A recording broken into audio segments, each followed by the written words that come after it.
In the previous episode, we saw how Narad Muni, after completing his penance, despite obstructions by Lord Kamdev, became arrogant and defied Lord Shiva's suggestion by boasting about it to Lord Brahma and Lord Vishnu. Lord Vishnu thus trapped Narad Muni in his Maya and lured him with a beautiful city and a princess. Gave him a monkey face when he wanted to go to the Princess Swayamvar, thus getting him rejected by the princess and mocked by two of Lord Shiva's Ganas, that is, attendants.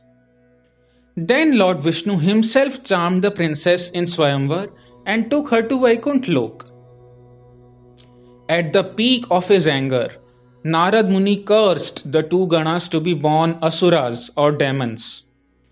He then went to Vaikuntha Lok and cursed Lord Vishnu that he will be born a human deluded by ignorance. He will experience the misery of separation from woman. He will have to take help from monkey faced beings for victory. Lord Vishnu finally withdrew his Maya. Narad Muni realized his actions and repented. Lord Vishnu asked him not to feel guilty as he was under the delusion of Maya, which was created on Lord Shiva's will, to make Narad Muni aware of his ego, which was inflated after a successful penance.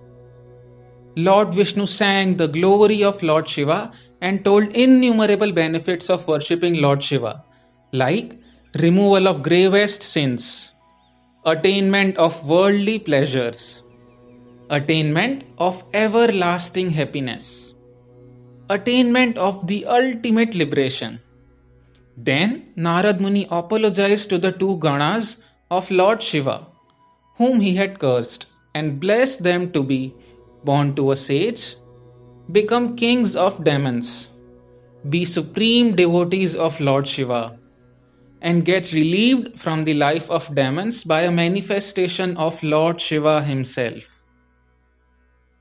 Narad Muni then met Lord Brahma, who further revealed the secrets of Shiv Tattva and the mystery of creation to him. Let's come together and worship the ultimate Shiv Tattva by participating in Rudra Pujas every day during Shravan month dedicated to Lord Shiva. To know more details and offer Sankalpa, visit vdst.in/Shravan 2021.